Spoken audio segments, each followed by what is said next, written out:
7월 19일 교회 소식입니다. 오늘 예배에 참석하신 모든 분들을 주님의 이름으로 환영하고 축복합니다. 우리 밝은 교회는 성경적인 교회인 신약교회 회복을 위해 영혼을 구원하여 제자 삼는 삶을 교회의 존재 목적으로 품고 있습니다. 오늘 예배를 통해서 구주이신 예수님을 만나시고 하늘의 복 많이 받으세요. 2026년 사역 표어입니다. 다 같이 읽겠습니다. 시작. 살리시고 채우시는 하나님만을 바라봅니다. 특별 수요 예배 간증 설교가 있습니다. 일시는 수요일 저녁 8시이고 섬김이는 김목순 목녀입니다. 담당은 담임 목사입니다. 청소년 수련회가 22일 목요일부터 25일 토요일까지 있습니다. 장소는 가평 원코리아 리조트이고 담당은 박성우 집사입니다. VIP와 함께하는 물놀이 잔치가 25일 토요일에 있습니다. 장소는 밝은 교회이고 담당은 윤찬희 전도사 조한희 목자입니다. 7월 총 목자 모임이 7월 26일 주일 오후 3시 30분에 있습니다. 장소는 2층 밝은 미래관이고 담당 초원은 행복초원입니다. 자녀들과 함께하는 새벽주 저녁 기도회가 7월 27일 월요일부터 8월 7일 금요일까지 있습니다. 주제는 금식의 영성이고 담당은 최병기 목자입니다. 8월부터 룻기로 설교합니다. 주제는 하나님의 계획, 구원의 통로입니다. 미리 읽어오시면 유익합니다. 예배 보기 신앙의 회복입니다. 주일 연합 예배, 누가복음 시리즈 19, 미스터리 비밀. 놀라운 회복의 은혜를 위한 특별 수요 예배 6, 김복순 목녀 간증 설교. 설교 동영상을 보며 말씀의 삶을 살려고 노력합니다. 설교 동영상으로 VIP와 결석한 목원들을 섬깁니다. 돕는 기도 부탁드립니다. 주님, 26년도에는 살리시고 채우시는 하나님만을 바라보며 살아가도록 도와주시옵소서. 주님, 우리 모든 성도들이 정시기도와 말씀 묵상을 통하여 성령님의 인도를 받으며 살아가도록 도와주시옵소서. 주님, 기도와 섬김으로 목장마다 1년에 1명의 VIP가 세례받고 2 목장이 분가하도록 도와주시옵소서. 주님, 다음 세대가 건강하게 세워지도록 도와주시옵소서. 주님, 팀별 여름 행사 가운데 놀라운 은혜를 내려주셔서 필요와 부족이 채워지도록 도와주시옵소서.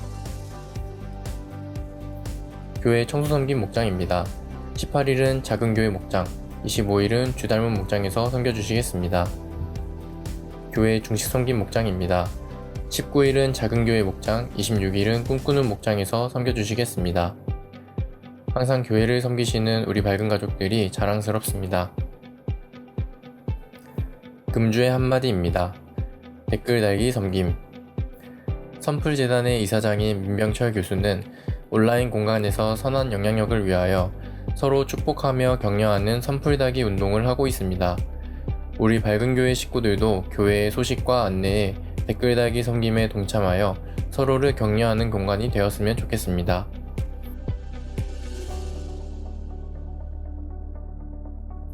이번 한 주간도 주님 안에서 승리하세요. 감사합니다.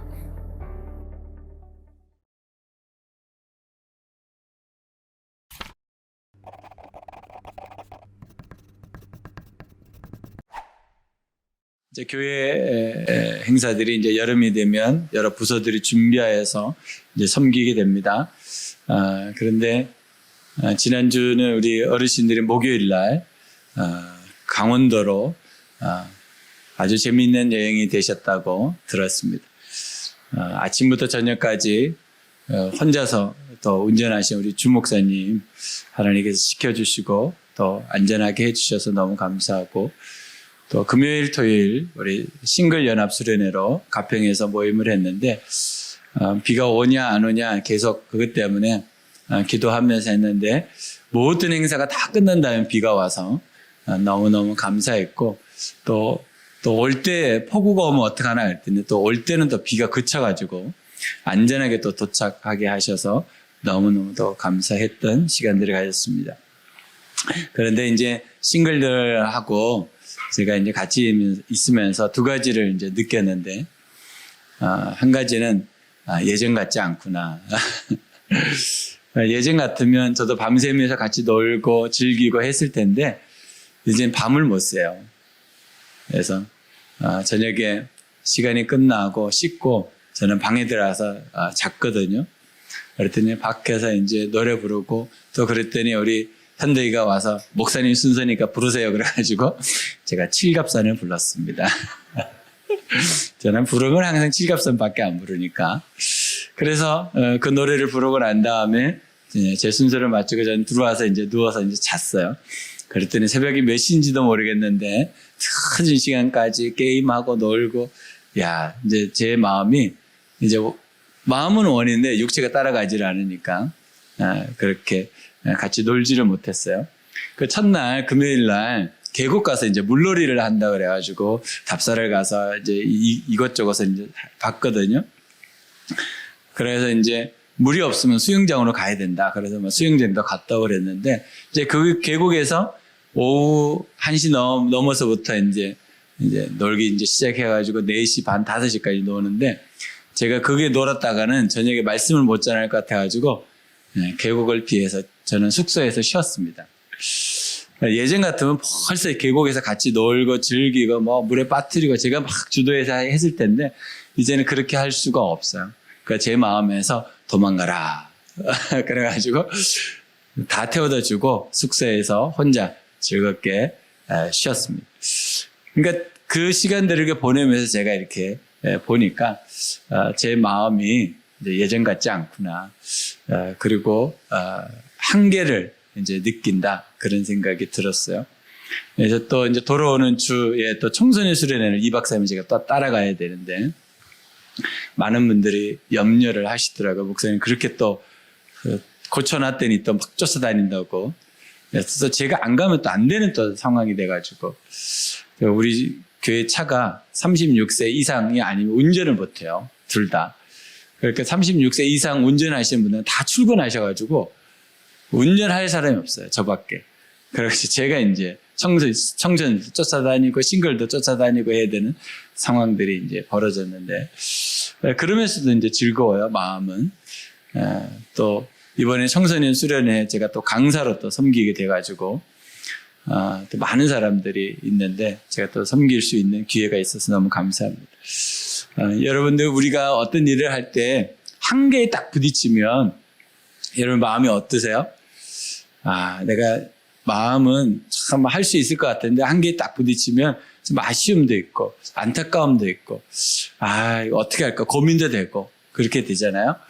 그래서 참 마음을 지킨다는 것이 이렇게 쉽지 않은 것 같습니다.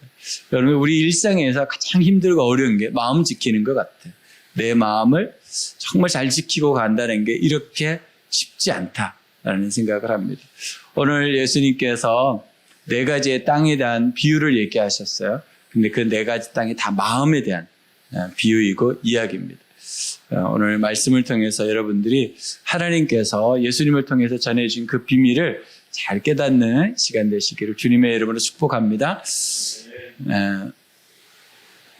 네, 오늘 주제입니다. 하나님의 나라의 비밀은 하나님 나라의 비밀은 일상 속에 있다. 하나님 나라의 비밀은 어디에 있어요? 일상 속에 있어요.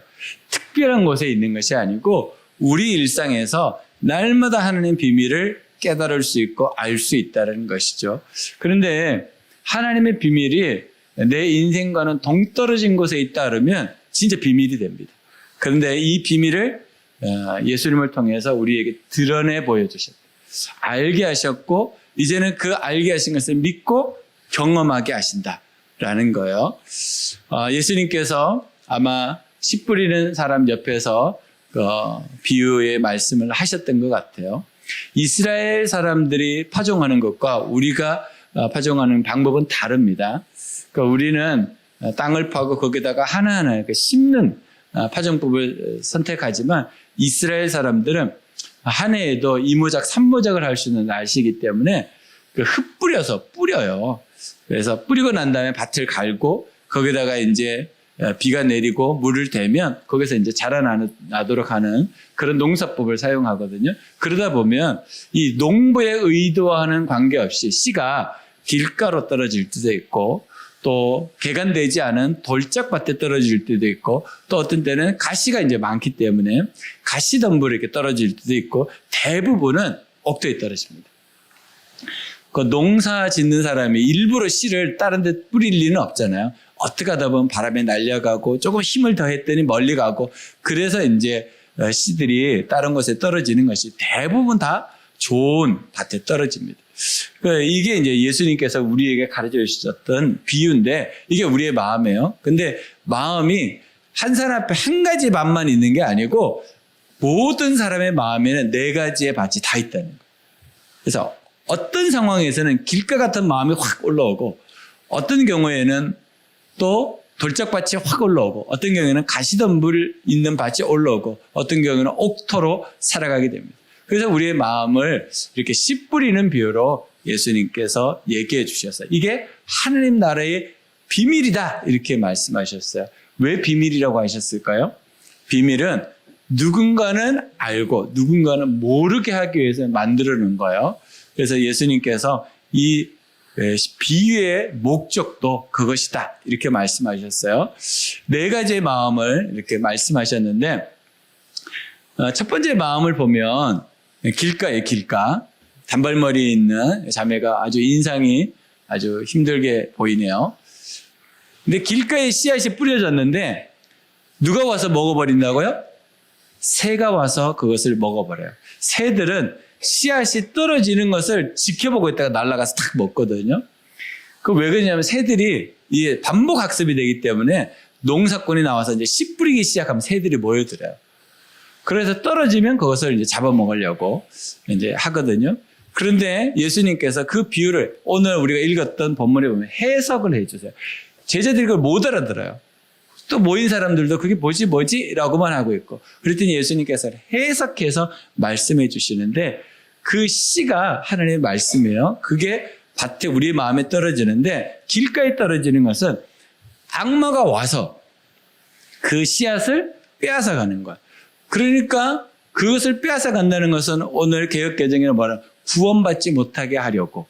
그래서 수많은 사람들이 같은 장소에서 같은 시간에 같은 사람한테 말씀을 들어도 어떤 사람은 믿음으로 받고 어떤 사람은 하나도 못 알아들어요.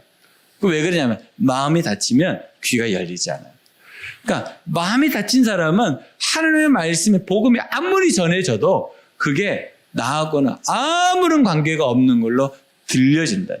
근데 그거에 뭔가 그랬더니 악마가 우리의 마음 가운데 와서 말씀을 다 떨어지자마자 먹어버리는 거예요. 그러니까 우리가 말씀을 듣긴 들어요. 시간을 보내게 보면 뭔가를 내가 들은 것 같은데 하나도 남지 않아요. 악마가 그렇다라고 말하고 있어요. 근데 성경에 보면 우리의 마음을 어떻게 해야 되는지 이렇게 말씀하세요. 우리의 마음을 함부로 열지 말아라 이렇게 말해요. 악마가 우리의 마음에 들어오도록 내 마음을 열어놓으면 안 되죠. 그래서 마음은 누가 하냐면 내가 할 수 있는 거예요. 내가.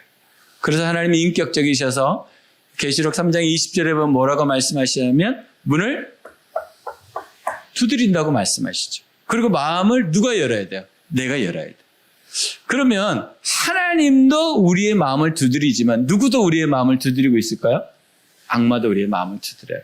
그래서 내가 거기에 대해서 마음을 열어버리면 악마가 들어와서 나에게 있는 것들을 다 빼앗아 가버린다는 거예요. 둘째, 이제 돌짝밭이 있어요. 돌짝밭에 떨어지는데 뿌리를 못 내려. 돌이라. 그러니까 잠시 말씀을 듣고 기쁨은 있어요. 와, 그거구나 깨달아요. 그런데 딱 일어나서 나가면서 다 잊어버려요. 그래서 주일날 말씀을 듣긴 들었는데 무슨 말씀이었지? 제목도 생각나지 않는 거예요. 분명히 목사님 무슨 말씀한 것 같은데 하나도 기억나지 않아요. 이게 돌짝밭이에요. 세 번째 얘기하는 것이 가시덤불이에요. 가시덤불에 씨앗이 뿌려지면 씨앗이 뿌리를 내리긴 합니다. 그런데 식물은 뭘 받아야 되죠? 햇볕을 받아야 돼요. 근데 가시덤불이 가리고 있으니까 그늘져요. 그러니까 뿌리를 내긴 내리는데 깊게 못 내려. 그러니까 뭐가 없어요? 열매가 없어요. 우리가 신앙생활을 하다 보면 이런 분들이 굉장히 많이 보게 됩니다. 목사님, 저는 신앙생활 하는데 재미가 없어요. 지금까지 내가 몇십 년을 해왔는데 왜 그런지 모르겠어요. 그러면서 시련이 딱 오잖아요. 그러면 금방 넘어져 버려요. 자기 기준에 맞지 않는 일이 벌어지면 금방 믿음을 떠나버려요. 개혁개정에는 뭐라 하냐면 배반한다 이렇게 말해요. 그러니까 우리에게 시련들이 있어요. 그 시련은 내가 감당할 수 있어요. 사실은. 시련을 받아들이면 그게 진짜 시련이 돼요. 근데 거부하면 시련이 안 돼요. 그리고 가시덤불에 있는 사람들에 대해서 뭐라고 말하냐면 사람들이 근심하고 재물에 매이고 또 한 가지는 향락에 붙잡히는 그늘들. 그것 때문에 우리의 신앙이 성장하지 못한다 이렇게 말해요. 그래서 주변에서 보면 신앙생활을 잘 하는 것 같은데 보면 마음에 그늘들이 있어요. 그늘들. 이 그늘이 성장하지 못하게 막는다라고 얘기하는 거예요. 여러분들은 지금 어떤 밭에 더 큰 비중들이 있는지 여러분 자신 한번 보시면 좋을 것 같아요. 비유로 사용하신 목적, 이게 누가복음 8장 10절에 있는데요. 예수께서 읽습니다. 예수께서 대답하셨다. 너희에게는 하나님 나라의 비밀을 아는 것을 허락해 주셨다. 그러나 다른 사람들에게는 비유로 말씀하셨으니 그것은 그들이 보아도 보지 못하고 들어도 깨닫지 못하게 하려는 것이다. 이게 이제 비밀이거든요. 비밀은 누군가는 알도록 해놓고 누군가는 모르도록 해놨어요. 그러니까 암호와 같은 거, 암호. 그것을 헬라어에서 보면 비밀, 이 말이 영어의 미스터리라는 말의 기원이 됩니다. 그래서 우리에게 미스터리가 풀리지 않는 일이 있어요. 다른 사람들은 푸는데 나만 못 풀어. 그게 미스터리잖아요. 하나님의 말씀을 들어서 그 말씀을 깨닫는 사람이 있는 반면에 그 말씀이 깨달아지지 않는 사람이 있다. 그 사람에게 미스터리가 되는 거예요. 비밀이 되는 거예요. 왜 그렇게 하셨을까? 만약에 모든 사람이 하나님의 말씀을 다 깨달으면 하나님 앞에서의 삶의 기준이 무너져요. 하나님은 선과하게 분명하신 분이거든요. 말씀을 듣고 구원받아야 될 사람과 말씀을 들어도 구원받지 못할 사람이 있어요. 우리는 모르죠. 근데 하나님은 기준을 가지고 아시기 때문에 이제 그런 사람들이 교회 안에서 문제를 일으키는 경우가 굉장히 많은 거죠. 그래서 나중에 시련을 하나님 딱 줘보면 그 사람의 믿음이 있는지 없는지가 드러나게 되죠. 또 뭘 줘요?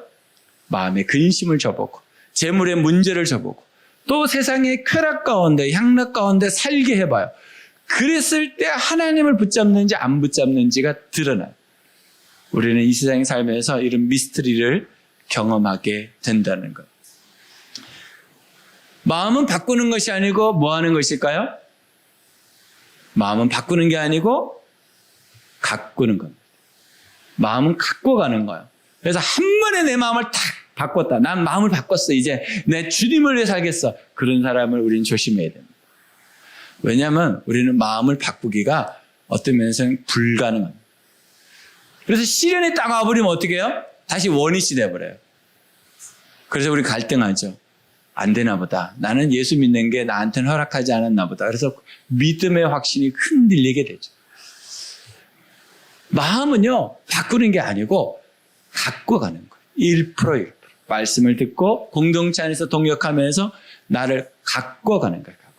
그러니까 여러분들이 지금 나는 안 바뀌었어. 정상이라니까요, 정상. 어떻게 해야 돼요? 갖고 가야 돼요, 갖고. 나를 갖고 가면 얼마든지 훌륭하고 아름다운 사람이 된다라는 것입니다. 잠언 16장 32절입니다. 노하기를 더디하는 사람은 용사보다 낫고 자기의 마음을 다스리는 사람은 성을 점령한 사람보다 낫다. 그만큼 마음이 중요한데 이 마음을 지키기가 무엇보다도 어렵다는 거예요. 그러니까 조금 전까지 너무 기뻤는데 마음에 상심함에 딱 들어오고 좌절이 들어오고 분노가 들어오면 기쁨과 즐거움이 금방 사라져버려요. 그만큼 우리의 마음을 지키기가 어렵습니다. 이게 어디에 있어? 우리 일상 속에 있다는 거예요. 우리의 일상 속에. 믿는 사람은 이게 없습니까? 믿지 않는 사람만 있습니까? 아닙니다. 믿든지 믿지 않든지 우리 일상 속에는 마음을 지키기가 누구나 힘들고 그렇습니다. 저는 마음을 지키기가 쉬울까요? 저는 더 어렵습니다. 여러분, 신앙생활 하면서 우리가 가장 힘든 것 중에 한 가지가 마음입니다. 마음을 지키기가 이렇게 힘들고 어렵습니다. 그럼 어떻게 일상을 살아갈 수 있을까요? 어떻게 우리가 마음을 지키며 살아갈 수 있을까? 세 가지로 나눕니다. 첫 번째, 마음의 장애물을 극복합니다. 마음의 장애물을 극복합니다. 시작. 마음의 장애물을 극복합니다. 우리 마음에 장애물이 있어요. 그게 뭘까? 마가복음 7장 21절로 23절입니다. 나쁜 생각은 사람의 마음에서 나오는데 곧 음행과 도둑질과 살인과 간음과 탐욕과 악의와 사기와 방탕과 악한 시선과 모독과 교만과 어리석음이다. 이런 악한 것이 모두 속에 나와서 사람을 더럽혀. 우리의 마음이 이렇다는 거, 우리의 마음. 이 우리의 마음 가운데 착한 마음만 가지고 싶은데 그렇지 않다는 거. 우리의 마음을 원래의 마음으로 보면 우리는 이렇게 악한 사람이라는 거예요. 내가 원하지 않아도 이게 튀어나와요. 자꾸 가시가 있어요. 그래서 하나님께 기도해요. 하나님, 내가 이 마음 가지지 않게 해주십시오 라고 하는데 그 마음이 바뀌어지지가 않아요. 그래서 어떻게 해야 돼요? 갖고 가야 돼요. 마음을 갖고 가야 되는 거예요. 그럴 때 하나님이 우리에게 좋은 마음, 좋은 밭이 되도록 도와주신다. 그래서 돌아보면 예전에 내가 이런 가시가 있었지. 이렇게 사람들과 부딪히고 아픈 그런 것들이 있었지. 근데 지금은 그런 것들이 점점 사라지고 있다는 것을 볼 수 있습니다. 그런 사람을 우리가 성숙한 사람, 어른이라고 말합니다.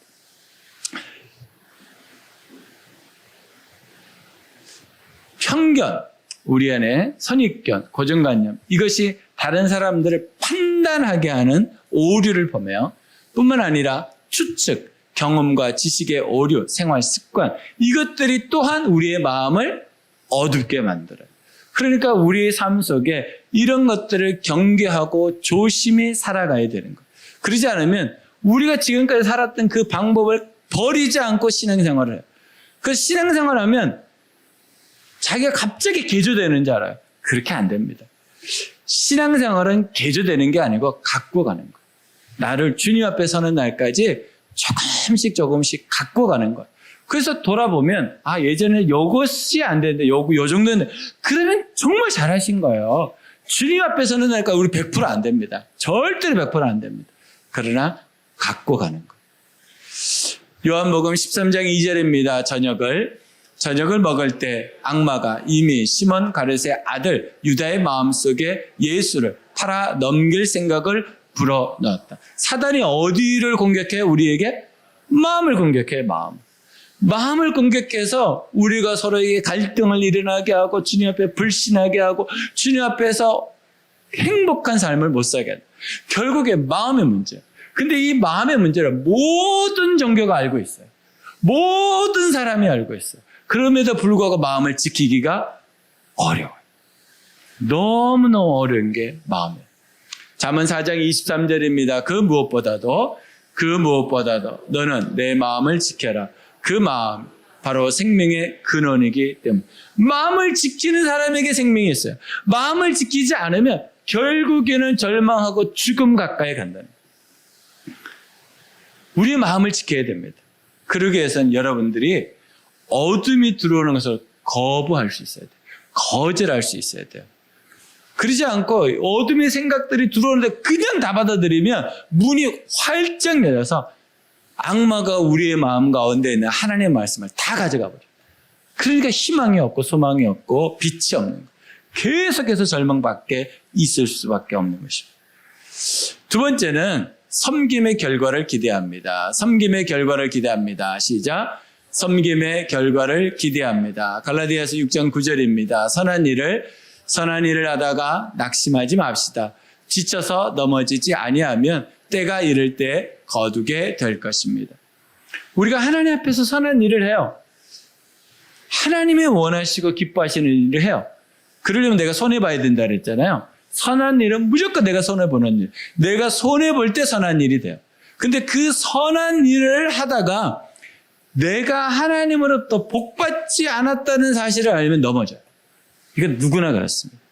내가 열심히 살았어요. 10년, 20년, 30년 열심히 주님 앞에 살았어요. 그런데 나도 복이 없고 우리 자녀들도 복이 없다. 그렇게 생각이 들어오면, 그 마음에 들어오면 우리가 무너져요. 그러나 분명한 것은 오늘 바울이 갈라디아 지역 가정교회에 편지한 것처럼 선한 일을 하다가 뭐 하지 말라고요? 낙심하지 말라고. 그러니까 사단은 우리가 선한 일을 하게 내비둬요. 그 다음에 뭘 해요? 걸려 넘어지게 해요. 그래서 낙심하게 한다고. 그래서 그 다음 선한 일을 못하게 만들어요. 여러분, 걸려 넘어지지 마십시오. 섬김의 결과를 기대하십시오. 하나님 분명히 기억하시고 선한 일을 한 자들에게 복을 주십니다. 계시록 22장 12절입니다. 보아라, 보아라, 내가 곧 가겠다. 나는 각 사람에게 그 행위대로 갚아주려고 상을 가지고 가. 예수님이 다시 오시거든요, 재림에서. 근데 오실 때 우리에게 뭘 주시냐면 상을 주신다. 그래서 이 땅에서 우리가 복을 못 받을 수 있어요. 사람들이 기준에 의해서. 내 자녀들에게 복이 없을 수도 있습니다. 그런데 하나님이 우리에게 또 다른 상상할 수도 없는 상을 주신다. 그러니까 이 땅에 살면서 선한 일을 하신 분, 하나님의 뜻대로 살아가신 분, 넘어지기도 하고 고통을 당하기도 하고 내가 생각한 것보다 고난이 있기도 하고, 그럼에도 불구하고 하나님 앞에 섬긴 것은 절대로 헛되지 않다. 선한 일을 하다가 낙심하지 마십시오. 하나님 분명히 여러분의 삶을 갚아주십니다. 하나도 빠짐없이 여러분들이 뿌린 것은 분명히 거두게 하십니다. 세 번째는 듣는 태도를 훈련합니다. 듣는 태도를 훈련합니다. 시작. 듣는 태도를 훈련합니다. 우리가 하나님 앞에서 살아갈 때 마음의 장애물을 극복해야 돼요. 그게 첫 번째. 그걸 극복하지 않으면 내가 섬김의 결과를 기대할 수도 없어요. 근데 여기까지 오면 그 다음 우리가 반복해서 훈련해야 될 게 뭐냐면 듣는 태도를 훈련해야 돼요. 듣는 태도. 여러분, 사람과 사람 관계가 안에도 대화를 하는데 저 사람 내 얘기를 듣고 있다 안 듣고 있다 알아요 몰라요? 알아요. 다 알아요. 아, 저 사람 지금 내 얘기 안 듣고 있구나. 그러면 마음속에 대화하고 싶은 마음이 없어요. 그냥 빨리 대화를 끝내버리죠. 특별히 우리는 영적인 존재이기 때문에 더 잘합니다. 저 사람이 지금 내 말을 듣고 있구나 안 듣고 있구나. 제가 앞에서 이제 설교를 수십 년 했잖아요. 그러면 이렇게 보다 보면 아, 저 사람이 지금 설교를 듣고 있구나 안 듣고 있구나. 그 대부분 알아요. 모를 수가 없죠. 여러분, 듣는 태도가 얼마나 중요한지 우리 누가복음 8장 8절입니다. 그런데 들으는 좋은 땅에 떨어져서 달아나 100배의 열매를 맺었다. 이 말씀을 하시고 예수께서는 들을 귀가 있는 사람은 들으라 하고 외치셨다. 들을 귀가 있는 사람은 들어요. 그러니까 지금 사람들이 귀를 어떻게 하는 거야? 닫아놓은 거예요. 듣지 않으려고 하는 거예요. 혹시 여러분들 지금 예배 오시기 전에 혹시 마음이 힘들고 아니면 겨우 왔든지 억지로 왔든지 그러면 마음이 다치잖아요. 그러면 어떻게 돼요? 안 들려요. 그죠? 안 들립니다. 그 마음이 열려야 들려요. 마음이 안 열리는데 들리는 경우는 없습니다. 그러니까 와서 앉아있긴 하지만 다 딴 생각이죠. 다 다른 데 마음이 가 있죠. 그러니까 마음이 열려야 귀가 열린다는 이 원리를 여러분 잊으시면 안 돼요. 그 예수님이 그 얘기를 하시는 거예요. 들을 귀가 있는 사람은 들어라. 마음이 열린 사람들. 오늘 예수님께서 비유로 하신 그 말씀을 내가 아멘하고 받아들이면 그게 나에게 복이 돼요. 나에게 능력이 돼요. 창세기 26장 12절입니다. 이삭이 그 땅에서 농사를 지어서 그의 100배의 수확을 거둬들였다. 주님께서 그에게 복을 주셨기 때문에. 우리가 하나님의 음성을 듣고 하나님의 뜻대로 살아가면 몇 배의 복을 받는다고요? 조금 전에 누가복음 8장 8절에서도 얘기하시잖아요. 100배의 복을 받는다. 그러면 이삭이 받았던 이 100배라는 것이 이스라엘 사람들에게 있어서 이해되는 것은 숫자가 아니에요. 100배, 정말 100배를 계산해 볼 겁니까? 그 말이 아니고 이거는 사람이 줄 수 없는 복을 말합니다. 하나님만 주실 수 있는 복. 그러니까 이삭에게 하나님의 복 주셨다는 거예요. 그러니까 사람들이 보고 깜짝 놀랐다는 거. 왜? 사람들이 만들어낼 수 없는 복이라는 거예요. 그게 100배의 복입니다. 그러니까 누가가 말해요. 너희들이 좋은 밭에 하나님의 말씀을 계속 심으면 몇 배의 복을 받는다고요? 100배의 복을 받는다. 하나님이 주시는 복을 경험하게 된다. 그러니까 우리가 이 땅에 살면서 무슨 복을 받아야 되냐면 하나님이 주시는 복을 받아야 됩니다. 왜요? 그게 100배이기 때문에. 그러니까 사람이 이뤄낼 수 없는 복이에요.